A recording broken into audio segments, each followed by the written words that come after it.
Baik, Assalamualaikum dan selamat sejahtera. Kita sambung lagi modul 8, pelarasan pada tarikh imbangan dan penyata kewangan milikan tunggal.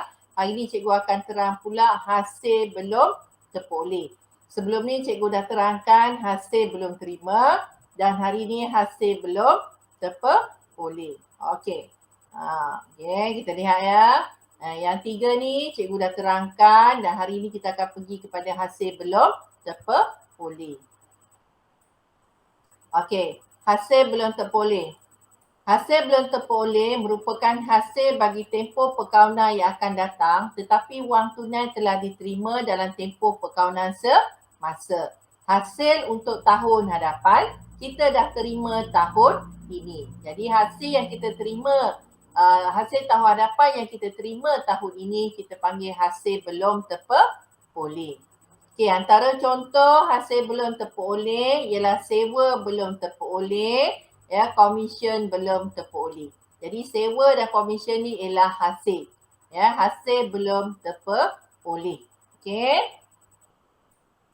Setelah segala pelarasan diambil kira, akaun-akaun ini akan ditutup. Seperti biasalah, akaun-akaun hasil ni akan ditutup dengan memindahkan hasil yang sebenar ke sebelah kredit dalam akaun untung rugi, manakala hasil belum terperoleh dikelaskan sebagai liability semasa dalam penyata kedudukan kewangan. Kalau hasil belum terima, dia adalah aset semasa. Hasil belum terperoleh, dia adalah liability semasa. Okey, contoh, perniagaan Tiara telah menyewakan sebahagian premisnya dengan kadar 800 sebulan mulai April 2005. 2005 adalah tahun semasa.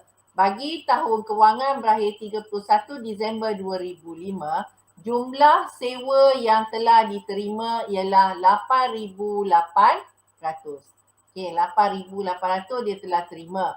Okey, daripada April hingga Disember ialah 9 bulan. Kita kira April, Mei, Jun, Julai, Ogos, September, Oktober, November, Disember. 9 bulan kan? Jadi 800 darab dengan 9 bulan, hasil ataupun sewa yang sebenar ialah 7,200. Tetapi perniagaan Tiara telah menerima 8,800. Jadi hasil belum terperoleh yang direkodkan dalam penyata kedudukan kewangan ialah 8,800 tolak 7,200. 1,600 ni ialah hasil belum terperoleh dan direkodkan dalam penyata kedudukan kewangan di bawah liability semasa. Boleh ya? Okey, kita lihat latihan 1. Ingat ya, hasil belum terperoleh ialah liability semasa kan? Komisen belum terperoleh. Belum terperoleh ni, ini adalah hasil ya. Dicatatkan dalam penyata kedudukan kewangan sebagai sebagai liability semasa. Kalau hasil belum terima, aset semasa. Hasil belum terperoleh, liability semasa. Okey, latihan 2. Perniagaan Bumi Mas telah menyewakan sebahagian premisnya dengan kadar 600 sebulan mulai April 2005. 2005 ialah tahun semasa. Bagi tahun kewangan berakhir 31 Disember 2005, jumlah sewa yang telah diterima ialah 7,200. Okey, kita lihat ya. April hingga Disember. 9 bulan ya. Pelajar dah boleh kira kan ya. April, Mei, Jun, Julai, Ogos, September, Oktober, November, Disember ialah 9 bulan. Okey.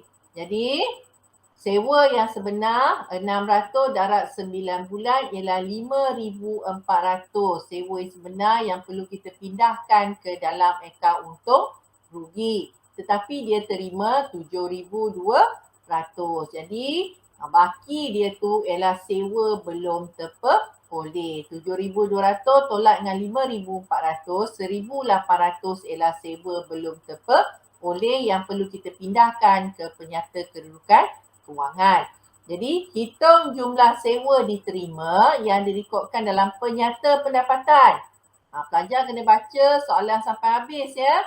Okey, nanti terus saja. Kalau kat sini ada 1,800, dia terus saja tanda 1,800. Dia tak baca soalan. Okey, jadi hitung jumlah sewa diterima yang direkodkan dalam Penyata Pendapatan bagi tahun berakhir 31 Disember 2005. Penyata pendapatan ialah akaun untung rugi, iaitu sewa yang sebenar ialah A. Okey, soalnya latihan 3A. Pada 1 Januari 2003, Perniagaan Bestari menyewakan sebahagian premisnya dengan sewa bulanan sebanyak RM800. Pada tahun berakhir 31 Disember 2003, Perniagaan Bestari telah menerima sewa berjumlah RM11,200.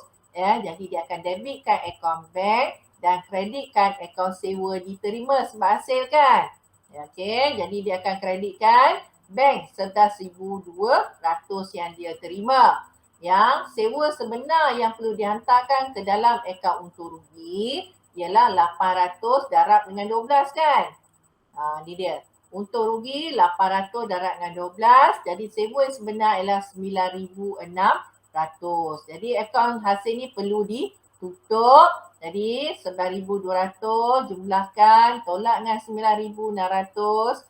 Ya, baki SB 1,600 dan bawa dan hantar ke bawah jadi baki BB 1,600 dan ini ialah hasil belum terperoleh. Okey, yang perlu dihantarkan ke penyata kedudukan kewangan dan ini perlu kita hantarkan ke dalam akaun untung rugi. Okey, 3B. Catatan dalam akaun untung rugi bagi tahun berakhir 31 Disember 2003. Jadi, kita hantarkan dalam akaun untung rugi di sebelah kredit kan. Ya, iaitu sewa diterima jumlah yang sebenar 9,600. Dan kita pindahkan pula ke penyata kedudukan kewangan di bawah liability semasa. Ya, sewa diterima belum terperoleh 1,600. Okey, jadi hari ni ya selesai, cikgu dah ajar hasil belum terperoleh. Sekian, terima kasih.